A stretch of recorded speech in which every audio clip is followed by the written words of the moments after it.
You saw, O king, and behold, a great image. This image, mighty and of exceeding brightness, stood before you, and its appearance was frightening.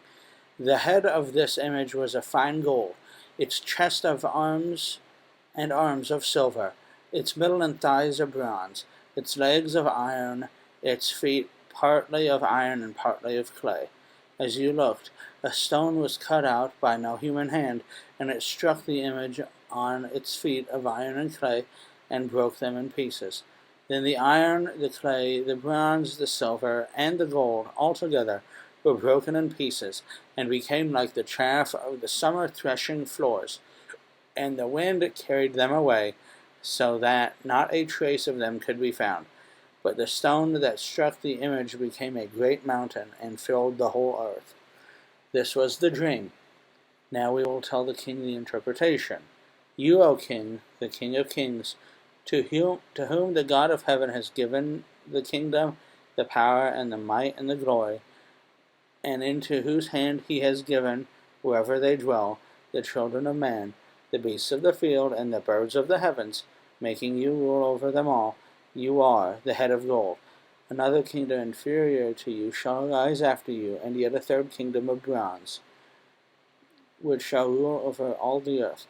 And there shall be a fourth kingdom, strong as iron, because iron breaks to pieces and shatters all things. And like iron that crushes, it shall break and crush all these.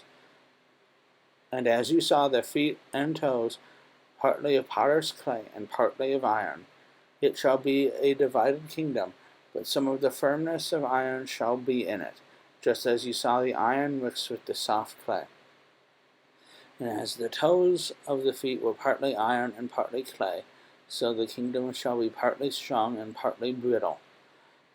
And as you saw the iron mixed with the soft clay, so they will mix one another in marriage, but they will not hold together, just as iron does not mix with clay.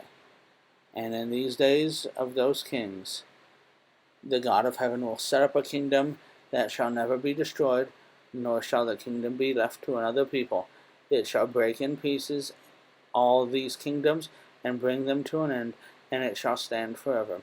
Just as you saw that a strong stone was cut from a mountain by no human hand, and that it broke in pieces the iron, the bronze, the clay, the silver, and the gold.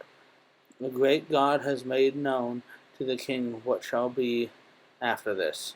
The dream is certain, and its interpretation sure.